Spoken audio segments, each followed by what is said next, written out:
is Alexis. I'm 14 years old and I have ADHD.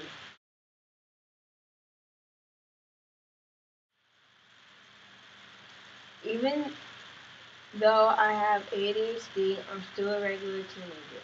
But I have a hard time focusing than my peers, especially in school. I would describe myself as hopeful, caring, confident, courageous, but I would not describe myself as my disability. I don't feel different from my peers because we we all are the same people. We go through the same things. I don't put my disabilities on my social life. I face my biggest challenges in school when we're sitting in class doing nothing. But in gym, I not my biggest challenge. Like the NJS coming up when we have extra time to finish our test where we don't have faster pace than others. I think that teachers should put them in smaller classes so that they have more time to do work, projects, and other activities or work.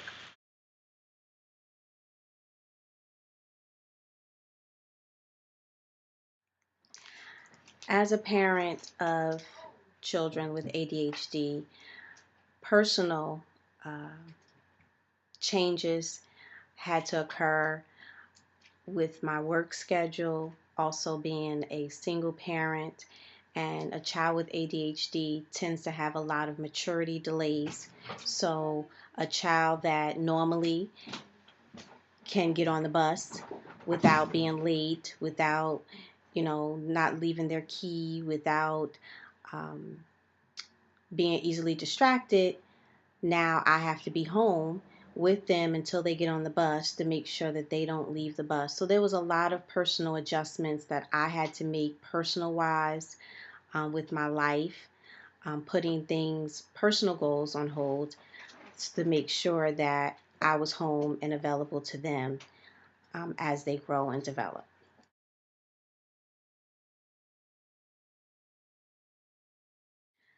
What advice I would give to a teacher with a child that is ADHD is to really get to understand that individual child, also to understand their strengths and their weaknesses, and how they can utilize their strengths and weaknesses to use that in the classroom, and also to help them as students um, be more comfortable and in who they are in order to succeed in their academic studies.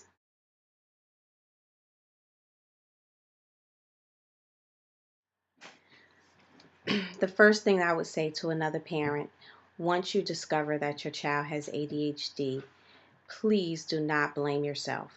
I went through a lot of years blaming myself, feeling like I was the cause. It was something I did wrong. It was something wrong with me that caused my children to have to suffer this disease.